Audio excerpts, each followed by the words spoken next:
When a billionaire laughs and says, "Fix my roof and I'll give you the house," you don't expect him to mean it. But I had nothing left to lose. The day I met him, the sky was a colorless gray, heavy with rain that threatened to fall but never did, the kind of weather that mirrors the weight sitting in your chest.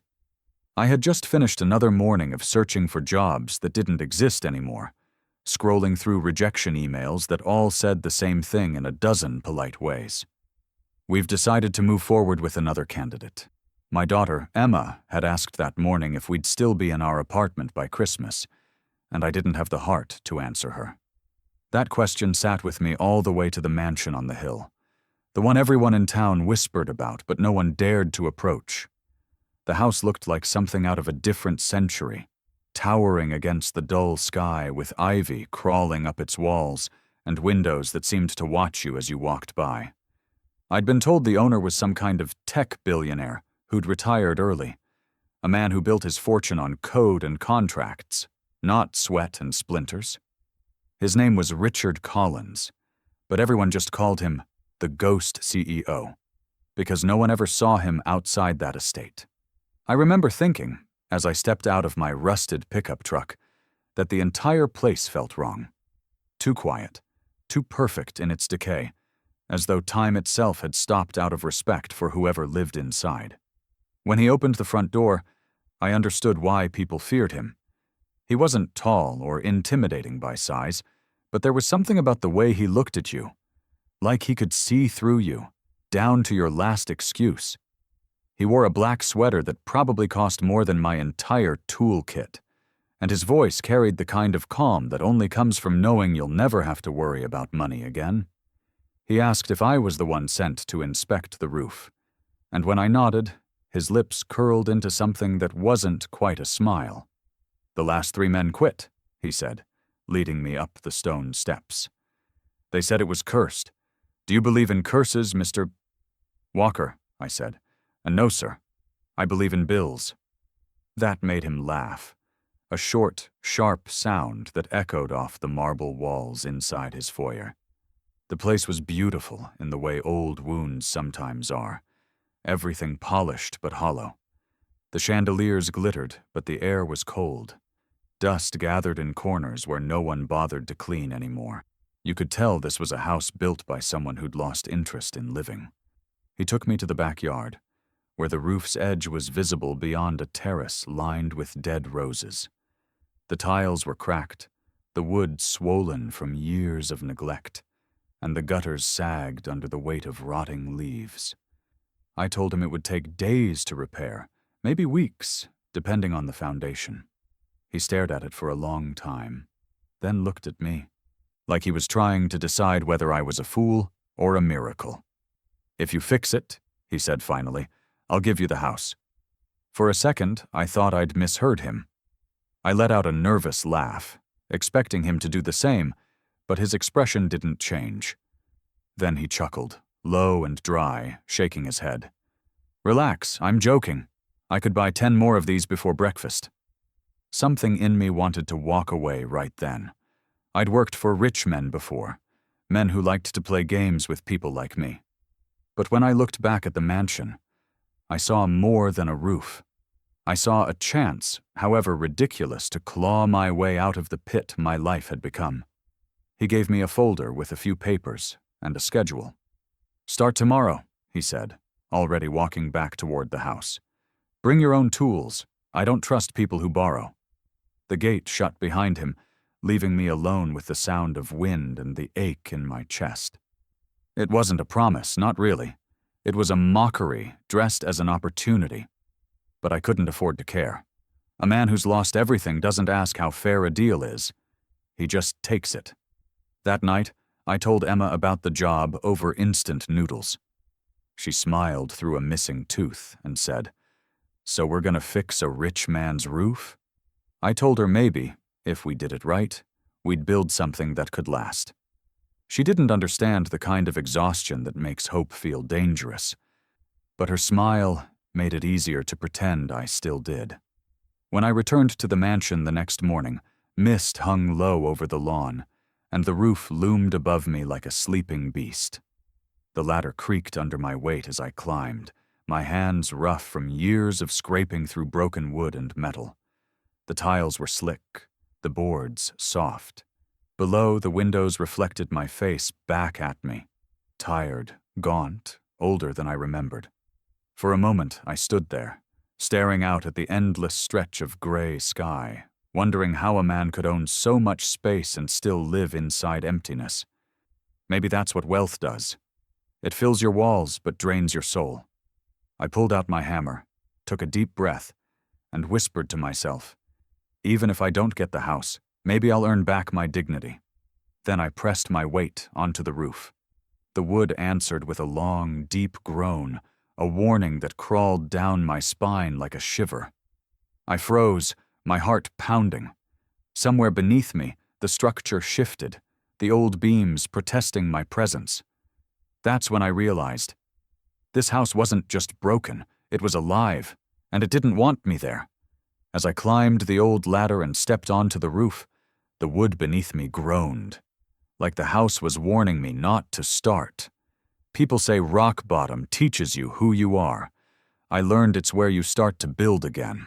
A year before I met Richard Collins, I still had my own company, my own truck, and a home that smelled like coffee and sawdust. Two things that made me feel alive. I used to wake up before sunrise, lace up my boots, and head out with a sense of purpose, knowing every nail I drove and every wall I fixed meant something. My wife, Sarah, would stand in the kitchen doorway with her hair tied back and a coffee mug in hand, telling me to come home early so we could have dinner together. Back then, I thought I had everything figured out. But life doesn't ask for permission before it starts breaking things you thought were unbreakable. Sarah's sickness came quietly at first, just fatigue, then hospital visits, then silence. I sold jobs I couldn't finish, missed calls I couldn't answer. The house grew quieter as her voice faded from its corners. By the time the medical bills came, I was already drowning. When she died, I didn't just lose my wife. I lost the rhythm that kept me steady. My small repair business fell apart within months. Clients stopped calling, debts piled up, and every morning felt like trying to lift a beam that was too heavy for one man. Emma was only 6 then. She didn't understand why her mother wasn't coming home. She'd ask where she went, and I'd tell her, "She's watching over us, kiddo?" Even when I wasn't sure I believed it myself. At night, when she was asleep, I'd sit in the living room staring at unfinished paperwork and stacks of overdue bills, feeling like a failure in every possible way a man could fail. I'd tell myself tomorrow would be better, but tomorrow always arrived with more weight. The day I sold my first set of tools, the ones I'd bought when I opened my business, was the day I realized how far I'd fallen. Those tools had built homes, repaired memories, and once made me proud. But now they were just metal and wood. Currency for one more month of rent and one more bag of groceries. Emma didn't notice at first. She still believed her dad could fix anything. When she'd wake from nightmares, she'd whisper, "Daddy, make it better." And I'd nod, pretending I still could. But guilt has a way of growing in silence. I started avoiding the bedroom Sarah and I shared because the air still carried her scent. Her side of the bed was untouched for months, the indentation of her body still visible like a wound that wouldn't heal. I couldn't stand looking at the photos of us smiling in better days, so I packed them in a shoebox and pushed it to the back of the closet. I told myself it was temporary, that one day I'd have the strength to take them out again. Work was scarce, and the world doesn't wait for grieving men to get back on their feet. I picked up odd jobs, leaky faucets, fence repairs, anything that kept food on the table. I worked for people who didn't even bother remembering my name, just handed me a check and closed the door.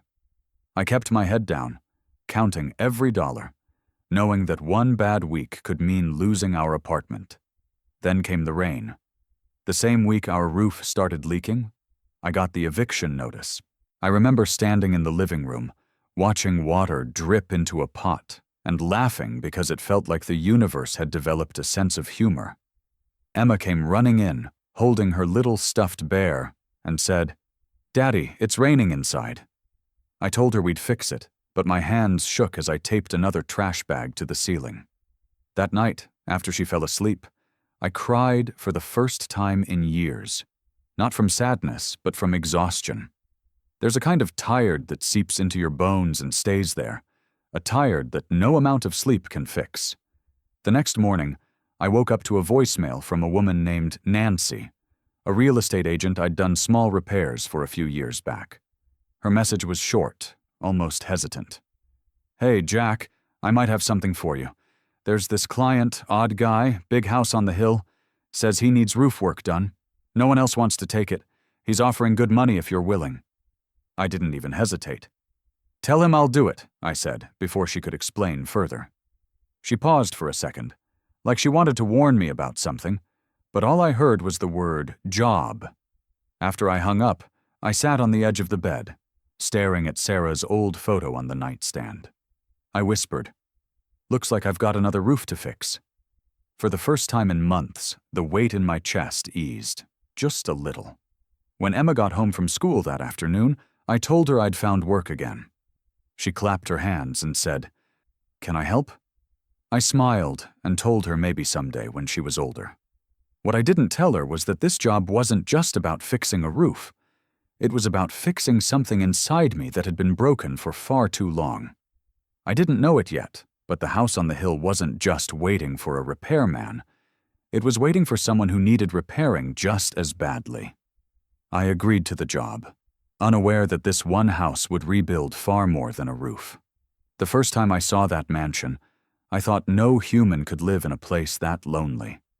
It stood at the very edge of town, far from the hum of traffic and the comfort of neighbors, surrounded by acres of dying trees that creaked in the wind like they were whispering warnings. The road that led there was narrow and cracked, twisting upward through fog that never seemed to lift. Even the air felt different on that hill, heavier, colder, like time moved slower up there and the world below didn't exist anymore. The mansion itself looked like something out of another era, grand, proud, and utterly forsaken.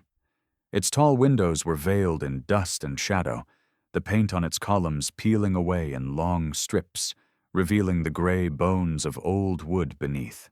The roof I was hired to fix was just the beginning of its decay.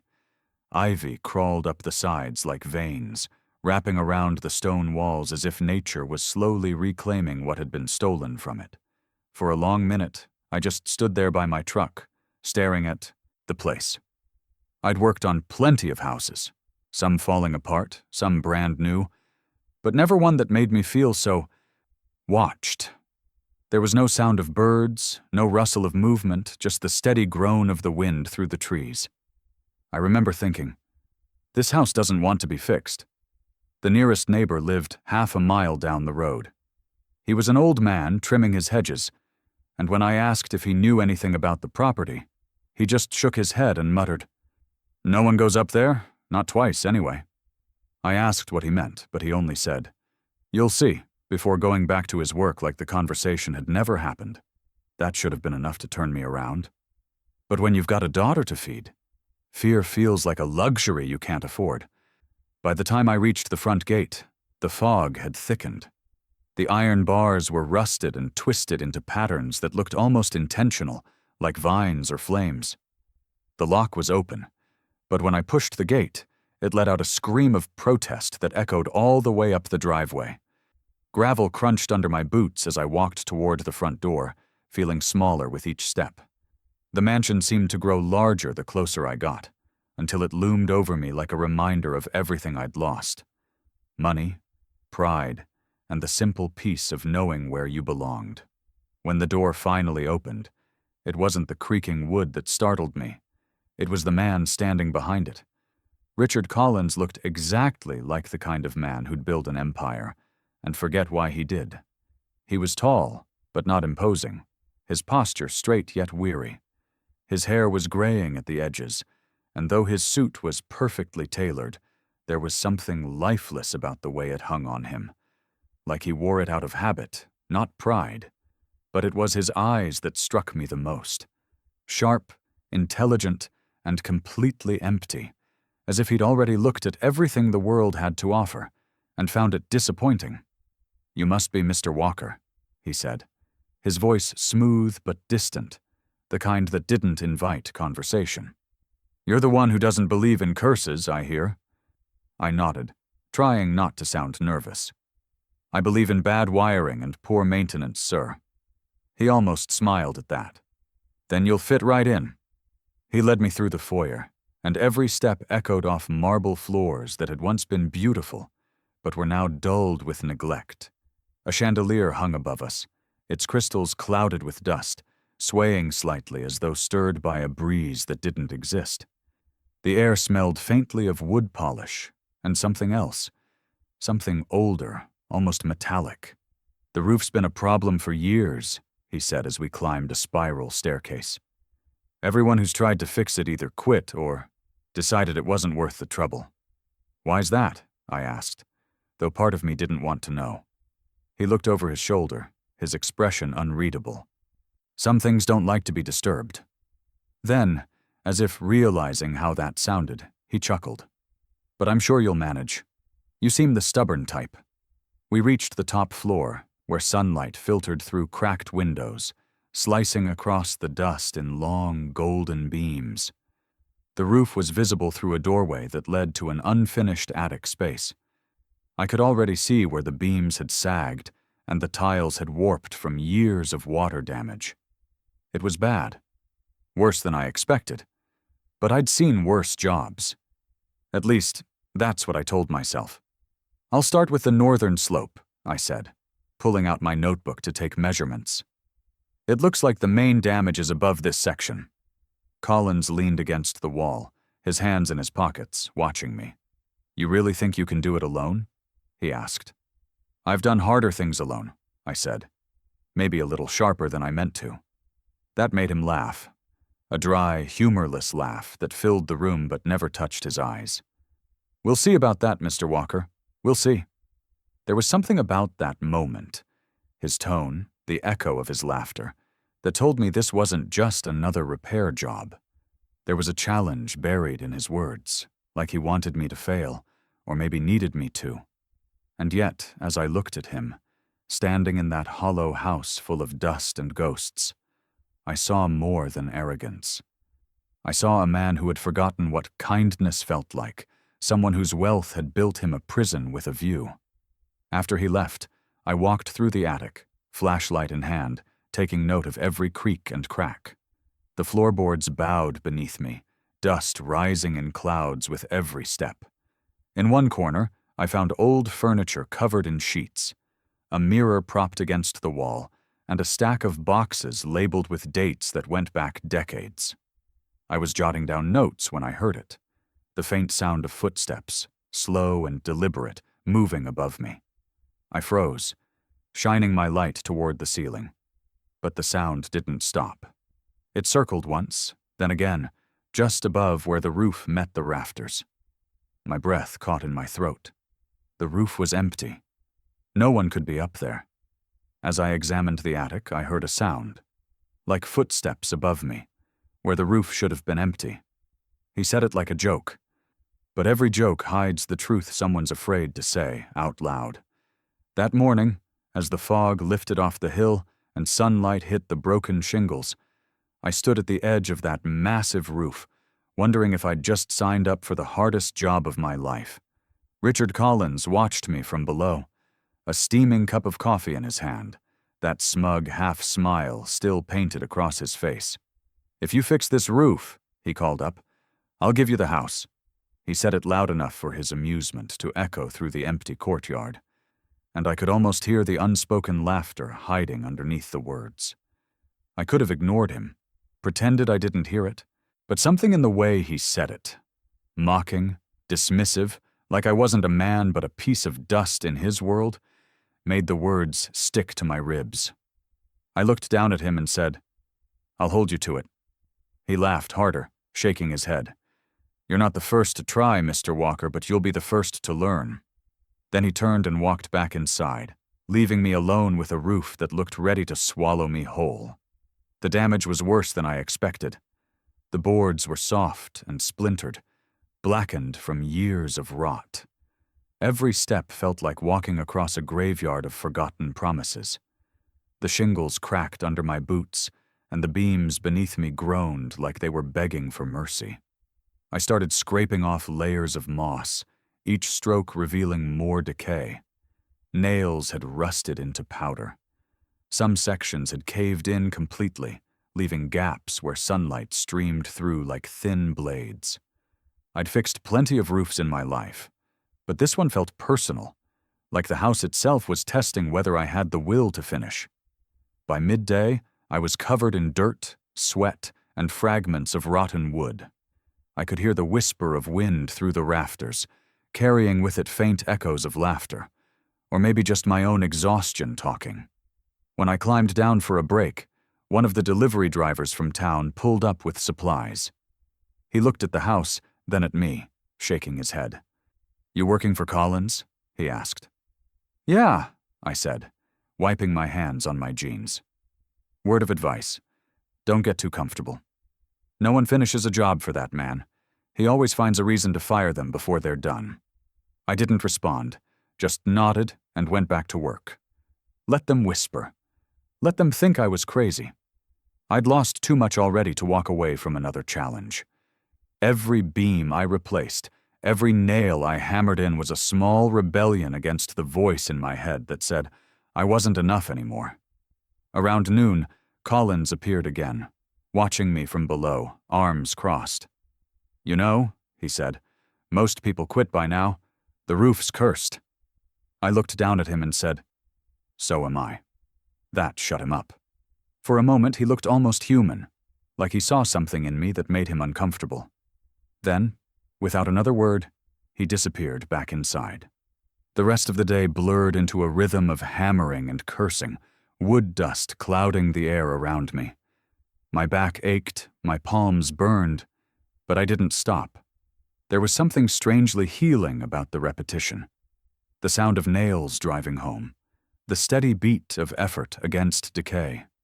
I kept telling myself, maybe this time, I'll finish something for once. When the sun dipped low, turning the mansion's walls gold, I climbed down and sat on the porch steps, staring at the horizon. I pulled out my phone and called Emma.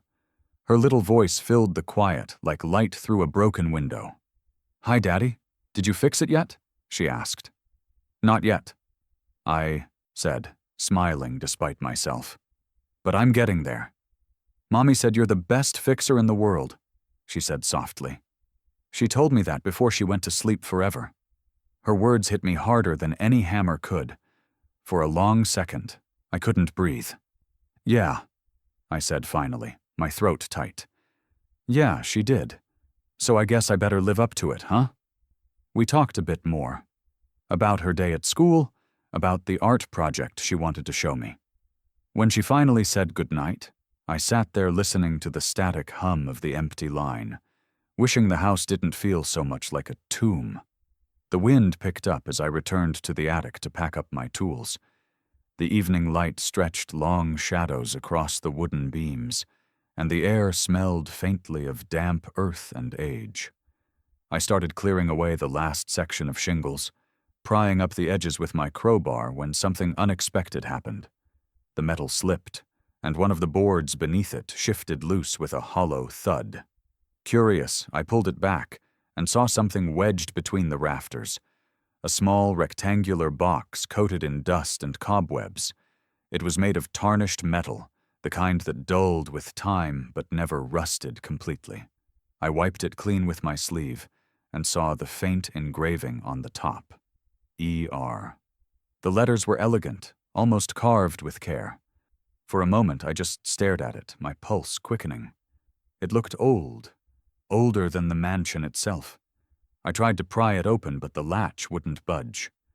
Whatever was inside had been sealed away for a long time. I stood there, the box heavy in my hands, feeling a chill crawl up my spine. Maybe it was just the wind. Maybe it was the house watching. But one thing was certain. This wasn't just a roof anymore. As I pried off a loose plank, a small metal box slid out, sealed, old, and marked with the initials ER. Some houses keep secrets in their walls. This one kept a broken heart inside its roof. When I found that metal box, my first thought was that it must have belonged to some worker who hid his tools years ago. But as I held it under the dim attic light, I could feel something else, like the weight of memory pressing through the cold metal. The initials ER were carved deep into the lid, almost elegant, as if whoever did it wanted to make sure the world remembered. I sat down on a stack of old boards and turned the latch with my screwdriver until it snapped free. The lid creaked open with the soft sigh of something that hadn't seen daylight in decades. Inside were only 3 things: a photograph, a folded letter, and a thin silver chain tangled around them like a keepsake of the past refusing to let go. The photograph was old, its edges curled and yellowed. It showed a woman and a young boy standing in front of the same mansion I was sitting in now, though back then it was alive. Flowers in bloom, windows glinting, laughter almost visible in the woman's smile. She had the kind of face you couldn't forget. Warm, proud, and filled with the kind of love that makes everything around it shine brighter.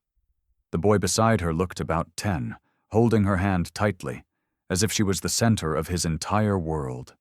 The back of the photograph had a note written in looping cursive: Summer, 1998. Elizabeth and Ryan. My stomach tightened. ER. Elizabeth and Ryan. Colin's wife and son? Maybe. But I couldn't be sure. The mansion had stood for decades, changing owners more than once, or so I'd been told. Still, something about that photo felt too familiar, too current. I set it aside and unfolded the letter. The paper was brittle, its edges cracked from age.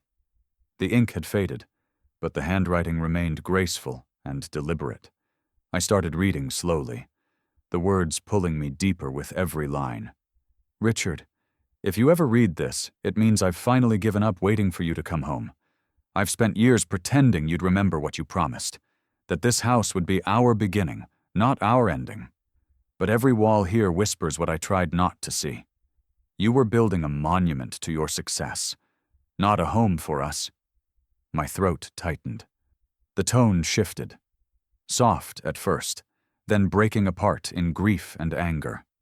You say you built your company for me and Ryan, but we've become the shadows you step over to reach your next meeting, your next deal, your next ambition. You've filled this place with marble and silence, but there's no laughter left. Ryan asked me tonight why you don't live here anymore. I told him you were busy, but he's old enough to know what loneliness sounds like. By the time I reached the end, my chest ached. I'm leaving this here because I can't keep waiting for you to remember us.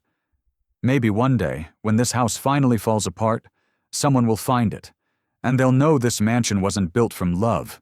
It was built to hide from it. Elizabeth. I set the letter down, staring at it like it might rewrite itself if I waited long enough. It was the kind of confession that carried weight, the kind that didn't just end a marriage. It haunted a life. My first instinct was to take it straight to Collins. Maybe he didn't know it existed. Maybe it would explain why he treated that house like it was both his pride and his punishment. But then I thought of his face, the arrogance, the coldness, the mocking tone when he offered me the house. Would he even care? And worse, if I showed him, would I lose my job? Men like Collins didn't like reminders of their past. They buried things, whether they were mistakes or memories. If I handed him that box, I'd be handing him a reason to send me packing. I spent the rest of the day distracted, hammering boards and replacing shingles with the letter's words echoing in my mind. Each line felt too raw, too personal, and yet I couldn't let it go. When dusk settled, I climbed down from the roof and packed my tools into the truck. I hesitated for a long time before slipping the metal box under the passenger seat. It didn't belong to me, but it didn't belong to him either. Not yet. Maybe later, when I understood what I was dealing with, I'd decide what to do. Driving back down the hill, the sky burned orange and gold, the mansion shrinking behind me in the rearview mirror. But even as it disappeared into the trees, I couldn't shake the feeling that I'd just stolen a piece of its soul. That night, after Emma went to bed, I sat in the kitchen with the letter laid out on the table. I read it again and again until the words blurred together. Elizabeth's pain felt too familiar, the feeling of losing someone while they were still standing in front of you. It reminded me of the months before Sarah died, when I'd been so focused on fixing everything that I didn't realize some things can't be fixed. I folded the letter carefully, slid it back into the box, and locked it in the truck.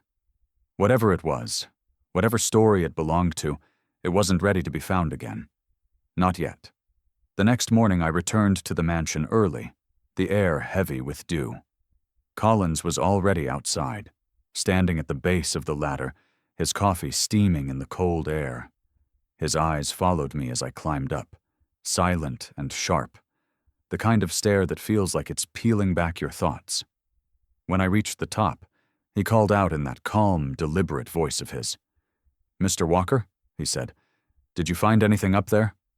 The question hung in the air too long to be casual. My pulse jumped. For a second, I swore he already knew. The next morning, the CEO stared at me longer than usual and said, "Did you find anything up there?" When the storm came, it didn't just hit the roof. It hit everything I was trying to hold together. The first warning came as a low rumble that rolled through the valley and made the ground tremble beneath my boots. By the time I looked up from my work, the horizon had turned the color of bruised steel, clouds thick and heavy, pressing low over the mansion like a promise. I'd worked through bad weather before, but something about this felt different. Like the storm wasn't just coming for the house. It was coming for me. The wind picked up first, sliding through the gaps in the shingles and whistling across the half-finished beams. The trees that lined the property swayed, their branches scratching against the mansion's stone walls like fingernails. I should have climbed down, called it a day, but I couldn't. The roof was nearly half repaired, and walking away would have meant watching all my effort get torn apart overnight. I couldn't afford to start over. Not again. So I kept working. By the time the first drops of rain fell, I was already kneeling on the ridge, hammer in hand, trying to anchor a new section of shingles before the sky broke open. The wind screamed through the valley, flinging sheets of rain sideways. I tightened my grip and kept pounding nails, one after another, even as water ran down my arms and soaked through my clothes. The boards were slick beneath me, and every movement felt like a fight. Then thunder cracked overhead, so loud it rattled the entire frame of the house. I lost my balance for a second, sliding down the slope until my boot caught on a beam. My heart pounded in my chest. I grabbed the edge of the roof and pulled myself up, my hands slipping against wet wood. The hammer dropped from my grasp, vanishing into the darkness below. For a moment, I just sat there in the rain, gasping, staring at the sky that looked ready to split open. The lightning lit up the clouds in violent flashes, and in those seconds of brightness, I could see the damage spreading across the roof like open wounds. Cracks deepened, tiles split, and parts of the structure groaned under the pressure.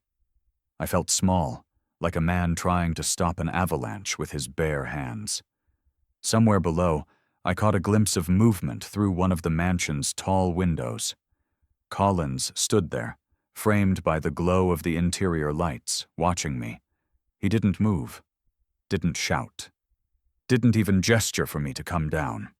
He just stood there, one hand in his pocket, the other holding a glass, staring up at me as though I were some pathetic spectacle in a show he'd already seen too many times. His face didn't carry fear or anger, just that same hollow curiosity, like he wanted to see whether I'd break before the roof did. But I didn't stop. I couldn't. The storm was a living thing now, growling and tearing, throwing its weight against me. I swung the hammer of my fist against nails, sealing what I could, knowing it was useless. Every blow sent pain shooting through my palms. Every gust of wind threatened to throw me over the edge. The rain mixed with sweat and blood, running down my arms, stinging every cut I didn't know I had.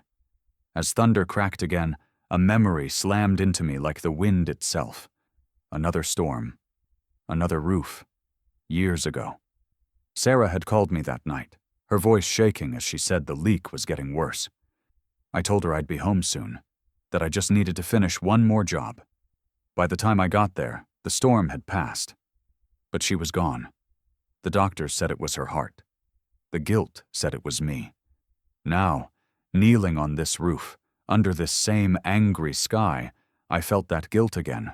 Raw, burning, alive. The storm didn't care who I was or what I'd lost. It just wanted to remind me that some things can't be fixed. The wind ripped the tarp from the northern side, exposing the wood I'd worked on for days.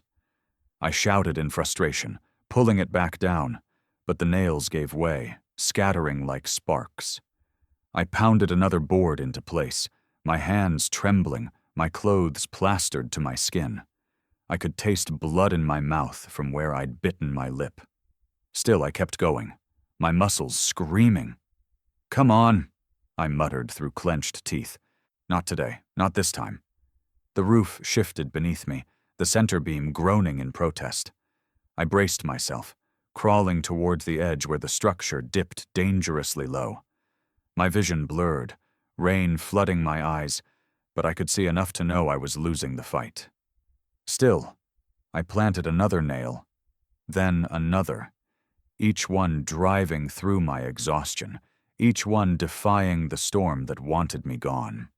Somewhere below, the lights flickered in the mansion. Collins hadn't moved from the window. He was still there, glass in hand, watching. And I realized then, it wasn't cruelty that kept him still. It was grief, the way his hand trembled, the way his eyes followed every swing of my arm. He'd seen this before. Maybe not me, but someone else. Someone who'd stood on this very roof and fought their own losing battle against a storm. Another bolt of lightning tore across the sky, lighting the world white for an instant. And that's when I saw it. In the attic window, just above where I was working, a figure stood watching. A woman in white. Her hair was long and dark, her face pale, her outline shimmering against the glass like smoke. For a heartbeat, I forgot the storm, the roof, everything. She was there, clear as the rain that struck my face, staring straight at me. Then the light vanished. The thunder followed, shaking the world apart. And when I looked back, the window was empty. I froze, soaked and trembling, the hammer still in my hand. The roof beneath me creaked once more, the wind howling around the mansion like laughter. As lightning flashed, I saw a figure in the attic window, a woman in white. Then darkness. I told myself ghosts weren't real, until one called my name. The morning after the storm, the mansion looked like it had been through a war. Branches littered the grounds, the fountain out front overflowed with muddy rainwater, and pieces of the roof I'd spent days repairing now lay shattered across the lawn. My body ached in ways I didn't think were possible anymore. My hands were cut and swollen, my back stiff from hours of fighting wind and rain. But it wasn't the pain that kept me awake that night. It was what I'd seen in the lightning's flash. That figure, that woman in white staring down at me from the attic window. I tried to convince myself it had been my imagination. The storm, the exhaustion, the stress. They could all twist your mind into seeing things that weren't there. But even as I told myself that, something inside me refused to believe it. Because I didn't just see her. For a brief second, before the thunder cracked, I thought I'd heard her. My name. Whispered, barely audible through the rain. Jack. When I arrived the next morning, Collins was already outside. He was standing at the base of the steps, a thick overcoat draped over his shoulders, staring up at the mansion's roof as if measuring its ruin. He didn't look at me right away. His eyes moved slowly over the damage, then down toward the broken shingles near my ladder. "I thought I told you to wait out the storm," he said finally, his voice low and detached. "You didn't," I answered, setting down my tools. And I wasn't going to lose a week's work because of a little weather. He turned to face me then, and I could see the faint red veins in his eyes, the kind that come from long nights and too much whiskey. You could have been killed. I've been worse, I muttered under my breath. He studied me for a moment longer, then nodded slightly and walked toward the door. Stay out of the attic today, he said over his shoulder. The beams aren't safe. I froze at the words. Why the attic? He stopped, but didn't turn, because I said so. Something in his tone snapped tight, cold, final. But when the door closed behind him, my curiosity only grew. By noon, I was back in the attic, my flashlight slicing through the dust and shadows. The storm had left puddles across the boards, and the air smelled faintly of mildew and age. The window where I'd seen the woman was cracked open, the wind still whistling faintly through it. I stared at it for a long time, half expecting her to appear again. She didn't. Only the soft hum of wind and the occasional creak of the old beams filled the silence. I started piecing things together in my head. The photograph, the letter signed Elizabeth, and now this ghostly figure. It wasn't hard to see the thread connecting them. Elizabeth. E.R., the initials on the box. The woman in the photo smiling beside a young boy. The same woman whose voice had called my name through the rain. I didn't know how or why, but it all circled back to her. And to Collins. As I moved through the attic, I noticed part of the insulation in the far wall was loose, probably water damage from the storm. I pulled it back and found a small wooden compartment behind it, nailed shut. My pulse quickened as I pried it open with the end of my hammer. Inside was another relic from a life long buried, a leather-bound book, its edges warped and pages yellowed. I opened it carefully, and the first page hit me like a punch. "This house will be my peace," it read in delicate handwriting. "Richard says it will be where we start over, but he doesn't know how heavy silence can become." It was her, Elizabeth. I sat down on the dusty floor and started reading. The entries began full of hope, her excitement about building a new home, her plans for the gardens, the laughter she described from her son running down the empty halls. But as the pages went on, the tone shifted. The words grew darker, heavier. "He's gone again. Weeks this time. The walls echo when I speak his name. Ryan asked why his father doesn't live here anymore. I told him it's just work, but I think he knows better. This house feels like a cage now. Every room reminds me of something that used to make me happy." Her last entry stopped me cold. "The storm's coming. I hope it tears this roof apart so maybe, finally, he'll notice what he's built. Not a home. A tomb." The page ended there. The ink was smudged near the bottom, like it had been touched by tears or rain. I sat there for a long time, staring at the words. This house wasn't cursed. It was grieving. Every creak, every groan of the floorboards, every whisper of wind through the cracks. It was the echo of her unfinished story. Collins hadn't built a home for his family. He'd built a monument to the love he buried. And somewhere in this place, her memory refused to stay silent. A shiver ran down my spine. The air in the attic felt suddenly colder. I turned toward the window, but this time there was no ghostly figure, only my reflection staring back at me. Still, I could feel her presence, like the air itself held its breath. I didn't hear him until it was too late. "What are you doing?" I spun around. Collins was standing at the top of the stairs, his face pale, his eyes locked on the open diary in my hands. For the first time since I'd met him, he looked genuinely alive, angry, afraid, desperate all at once. "Where did you find that?" he asked quietly. I opened my mouth to answer, but before I could, his voice turned sharp and cold as glass. "Put that down before you regret it." The CEO caught me reading the diary and said coldly, "Put that down before you regret it. Sometimes, the richest man in town is the poorest where it matters most." For a long moment after his words, "Put that down before you regret it," The attic was completely silent except for the steady sound of rainwater dripping from the beams. I froze, still holding Elizabeth's diary in my hands, unable to decide whether to close it or keep reading. Colin's eyes locked on the pages like they were alive, like they could still hurt him after all these years. There was something raw in his expression, something that looked a lot like fear, but carried the weight of anger behind it. I slowly set the book down on the dusty floor, palms raised. "I didn't mean to pry," I said quietly. "I was just curious." His voice was sharp, but his anger already felt tired, the kind of fury that had been worn down by too much grief. "Curiosity doesn't fix what's broken, Mr. Walker. It just makes you see what you wish you hadn't." He turned away, running a hand through his gray hair. For the first time since I'd met him, he didn't look like a man in control. He looked human, fragile. The silence stretched between us, thick and uneasy. Finally, he exhaled a long, uneven breath. "She wrote that the week she died," he said quietly. The words hit the air like a confession. I stayed still, watching him, unsure what to say. "She fell from this roof," he continued, his eyes fixed on the cracked window where I'd seen the woman in white. "Right where you're repairing. It. I wasn't here that night. I was halfway across the country, closing a deal that made me more money than I'd ever dreamed of.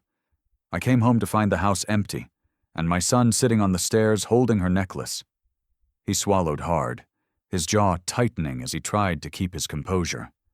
"The police said it was an accident, but she shouldn't have been up there. She hated storms. She was terrified of heights. And yet, that's where they found her. Right under the beams you've been fixing."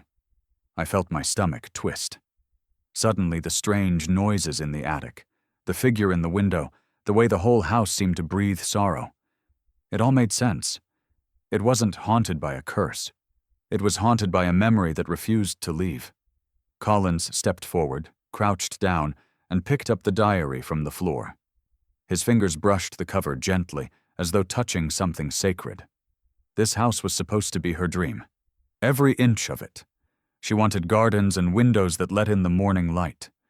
She said it would be a place our son could grow up knowing what love felt like. Instead, it became this. He glanced around the attic, eyes tracing the rot in the beams, the peeling wallpaper, the dust. "I finished it after she died. Every nail, every brick. I couldn't stop. I thought if I kept building, maybe I could bury the noise inside my head. But no matter how much I built, the silence always came back." There was a crack in his voice that surprised me. For the first time, I didn't see a billionaire standing there. I saw a man, just another soul crushed under the weight of what he'd lost. His wealth didn't protect him from pain. It only gave him more space to feel it. I took a slow step toward him. "You built this place for her," I said softly. "You kept it standing all these years because you couldn't let go." He looked up, meeting my eyes. "And you? You think you're any different?" The question cut deeper than I expected. For a second, I didn't answer. But he was right. I'd been doing the same thing, burying myself in work to keep from facing the emptiness that losing Sarah had left behind. Every nail I hammered, every board I fixed. It wasn't just about surviving. It was about pretending I could still fix something when everything that mattered was already gone. Collins must have seen the truth in my face, because his shoulders relaxed, and the anger in his eyes turned into something quieter. "You and I," he said, "we both keep trying to rebuild things that died with the people we loved. The difference is, you still have a reason to try. I lost mine a long time ago." For a moment, the air between us changed. Two men who couldn't be more different stood in the same broken house, bound by the same wound. The storm outside had passed, but another kind of storm hung between us. One made of memory, regret, and a strange, fragile understanding. He looked down at the diary again, thumb brushing over Elizabeth's handwriting. "The picture you found," he said quietly. "The one with her and the boy. That was taken a week before she died. She wanted to finish the house before the winter came. I told her we'd have time.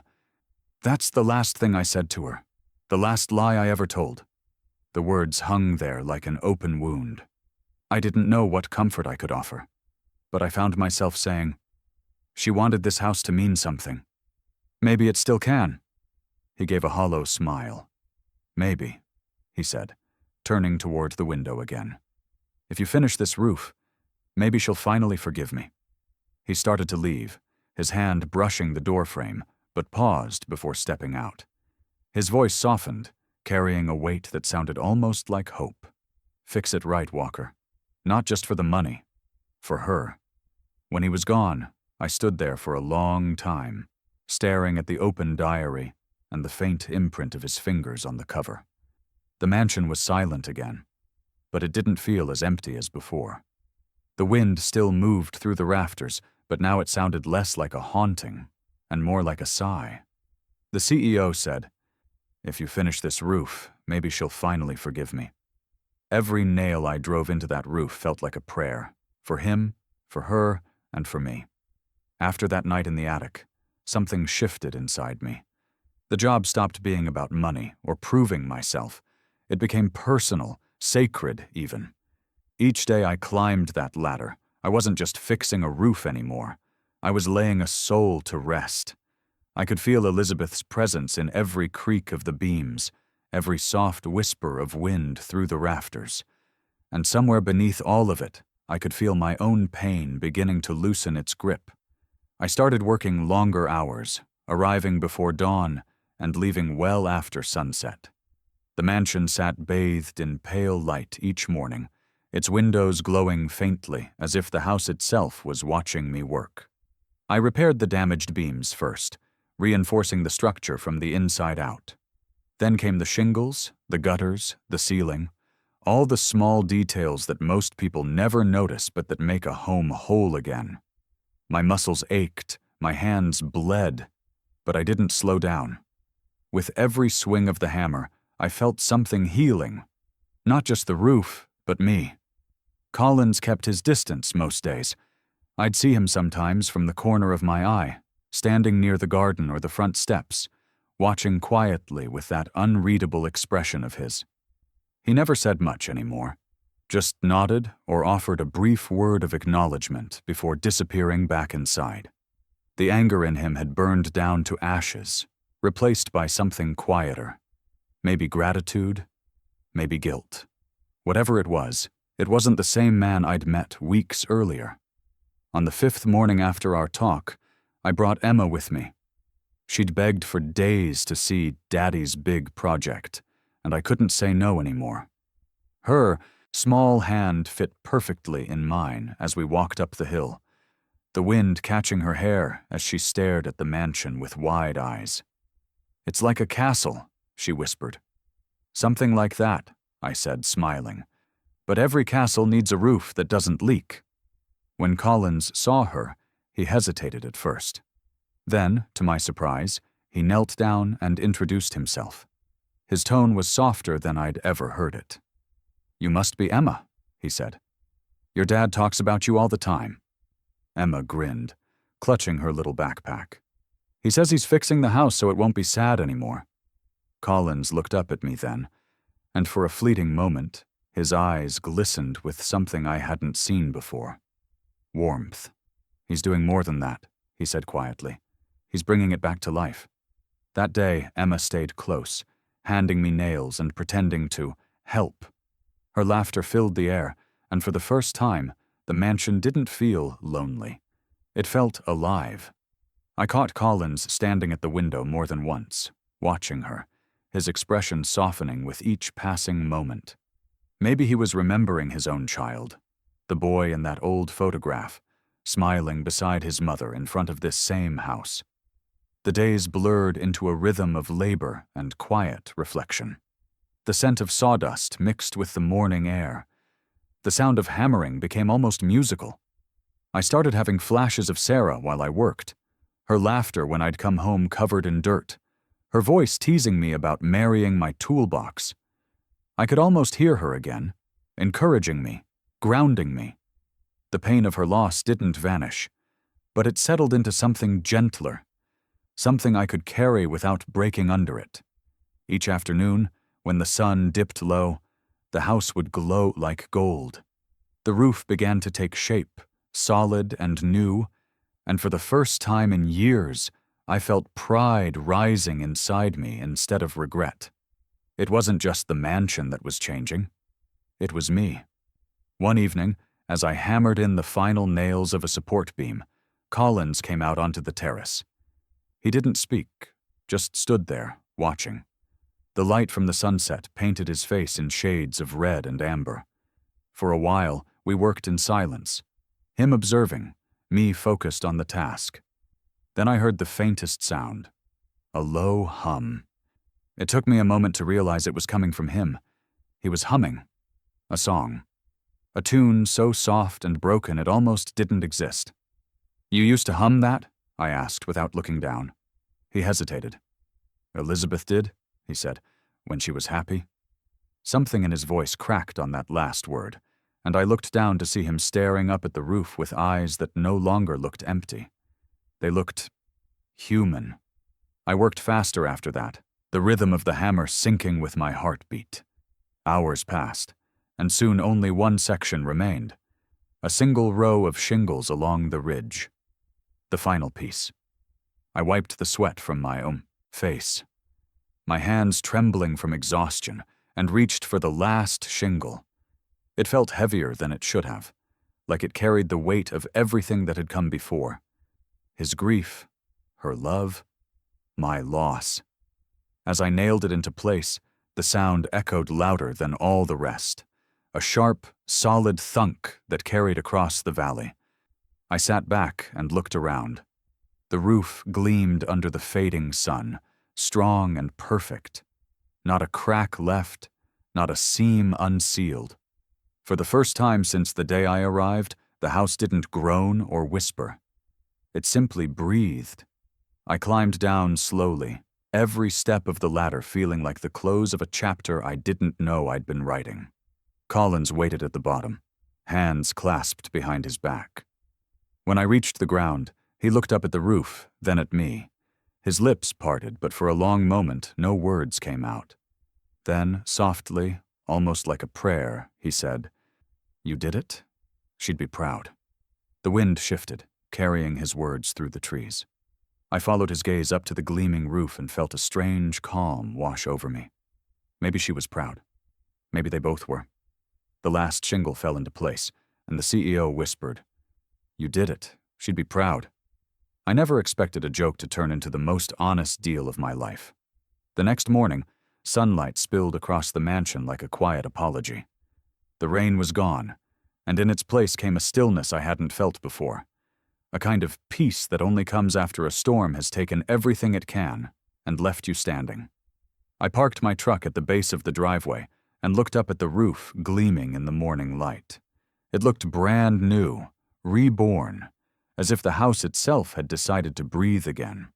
Collins was already waiting outside when I arrived. He stood on the terrace, his hands clasped behind his back, eyes fixed on the roof as though afraid to blink in case it vanished. His face, usually so guarded, carried something softer that morning, a mix of awe and disbelief. For the first time since I'd met him, he looked human, not like the untouchable man who laughed at my desperation weeks ago.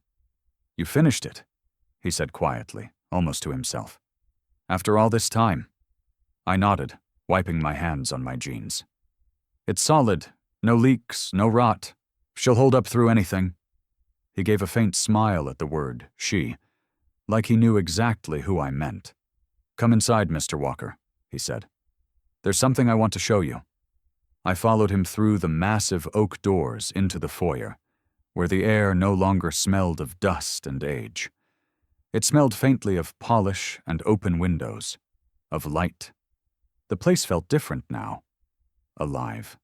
The same hallways that once echoed with emptiness now carried the subtle hum of energy, the faint tick of the grandfather clock in the corner, the sigh of curtains swaying in the breeze. It wasn't just a house anymore. It was waking up. Collins walked ahead of me in silence, his footsteps echoing, across the marble floor.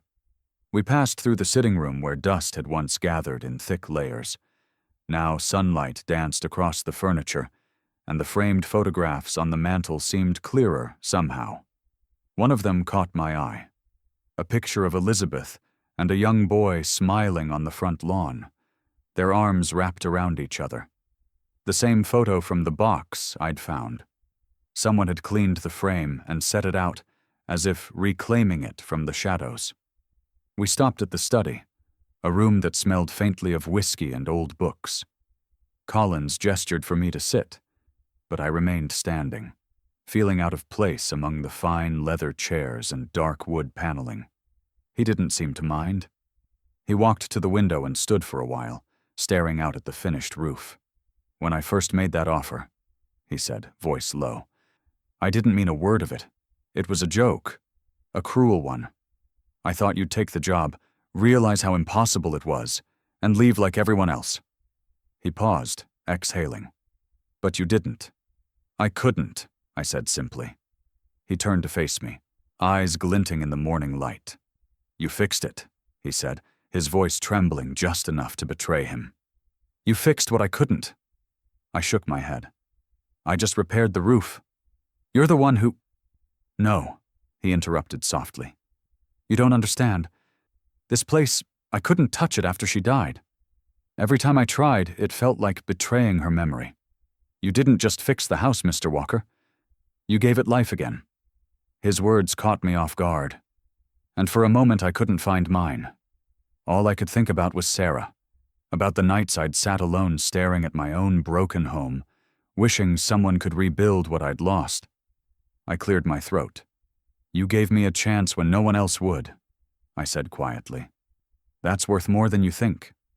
He smiled faintly, but it didn't reach his eyes. "You're a good man," he said. "Better than most who've set foot in this house." I nodded and glanced toward the door. "Well, I suppose that's my cue to get going. I've got another job lined up across town. I'll send you the invoice by the end of the week." I turned to leave, but before I reached the threshold, his voice stopped me. "Wait," he said. I turned back. Collins was standing behind his desk now, holding a document in his hand. His face was unreadable, but there was something in his eyes. Something that made my stomach twist with unease and curiosity all at once. "You've earned more than just a paycheck." He extended the paper toward me, his hand trembling ever so slightly. The sunlight caught the corner of it, revealing the faint embossed seal of a legal document. I stared at it, unsure whether to reach for it or to turn and walk away. The CEO stopped me, holding a document in his hand, saying, "Wait, you've earned more than just a paycheck. Sometimes the reward isn't in gold. It's in the piece you didn't know you were fixing." For a long time, I just stared at the paper in Collins's hand, unsure what I was looking at. The sunlight streaming through the window glinted off the embossed seal, catching dust particles that floated like flecks of gold between us. I wiped my palms on my jeans, my throat tightening as I finally stepped closer. He laid the document flat on the desk, his trembling hand resting on it as though he wasn't entirely ready to let go. "Go on," he said quietly. "Read it." I leaned forward, eyes scanning the first few lines. It took a second for the words to register, but when they did, I forgot how to breathe. It was a deed. Not just a contract or a receipt, an official property deed. The name written neatly at the bottom wasn't his.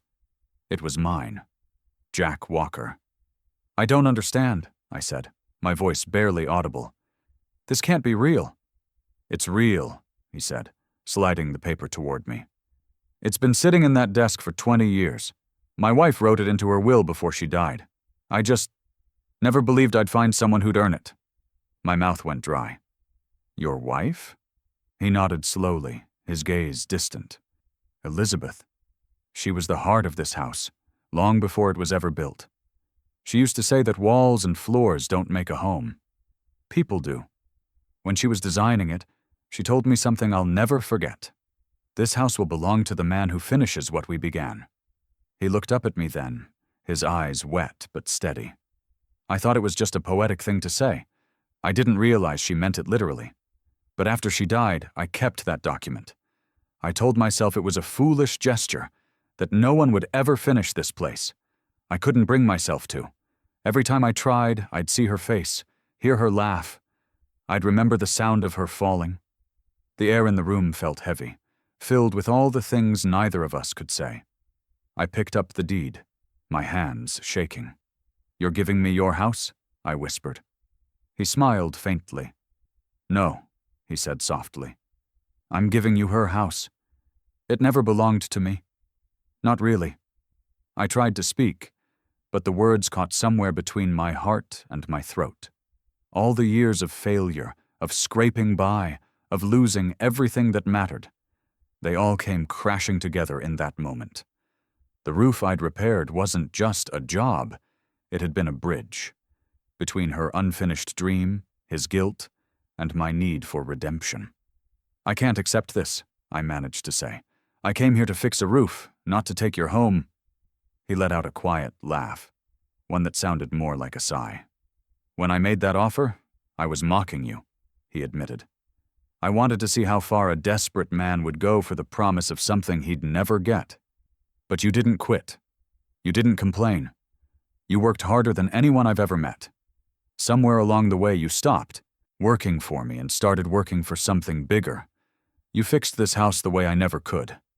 He paused, looking out the window toward the shining roof. Maybe Elizabeth was right. Maybe the house was waiting for someone like you, someone who still believed in promises. The words hit me harder than I expected. I remembered Emma's face, her small hands tracing the cracks in our apartment ceiling, asking when we'd have a home that didn't leak. I thought about Sarah, about the nights she'd sit beside me, her head on my shoulder, whispering that we'd build something together. And now, somehow, standing in this house that was once filled with grief, I felt all of that pain turn into something else. Something like peace. "I don't know what to say," I said, my voice trembling. "You don't have to do this." "I do," Collins said.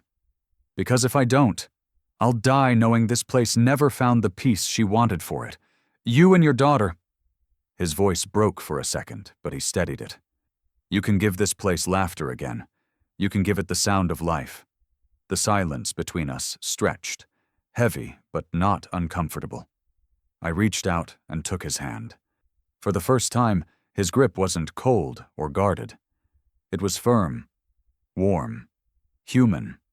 Two men, both broken in different ways, finding something whole in each other's loss. We stood there like that for a while, the weight of the past hanging above us like the rafters I'd rebuilt. Then he released my hand and folded the deed back into its envelope. "It's yours now," he said. "You've earned it." I wanted to argue, to tell him that no one earns something like this. But deep down, I knew this wasn't about ownership. It was about closure. For him, for her, for all of us. He turned to leave, but paused in the doorway. His shoulders slumped slightly, the strength in him dimming like a fading flame. When he spoke again, his voice was softer than I'd ever heard it. "Take care of her," he said. "Better than I could." He didn't have to explain who he meant. I already knew. The CEO said softly, "Take care of her better than I could. I came to fix a roof. But the truth is, the house fixed me." It's been 6 months since that last day on the hill, and sometimes I still wake up expecting to see the old apartment ceiling, stained with water and worry. Instead, I open my eyes to sunlight filtering through clean glass, to the gentle hum of wind moving through wide hallways, and to the sound of my daughter laughing somewhere downstairs. The mansion, the house that was once just another job, another chance to survive, has become our home. And every morning, when my feet touch the polished wooden floor, I still half expect it all to disappear, like a dream too good to be true. The roof holds steady now, strong and silent, its timbers solid beneath the sky. Sometimes, on clear days, I climb up there with a mug of coffee and just sit, listening to the quiet hum of life that fills the place. The laughter of a child, the sound of the kettle whistling, the creak of the old stairs when Emma runs to fetch something she's forgotten. For the first time in years, I'm not just existing. I'm living. The house doesn't feel empty anymore. It feels full, alive in a way I never thought a building could be. I've fixed plenty of roofs, repaired plenty of walls, but this place, this one breathes. It listens. Every nail, every beam, every inch of restored wood seems to remember what it was built for: to shelter, to protect, to hold love. After Collins gave me the deed, I stayed in touch with him for a few weeks. He'd come by sometimes, just to walk through the garden or stand quietly at the edge of the lawn, staring up at the roof. He never stayed long. We'd talk briefly, mostly about the house, sometimes about life. He'd ask about Emma, about whether she liked her new room. I told him she loved it, that she said the house smelled like sunlight, which made him laugh softly. It was a fragile human sound, the kind that makes you realize how much pain a person has carried to forget how to laugh. Then, one morning, he didn't show up.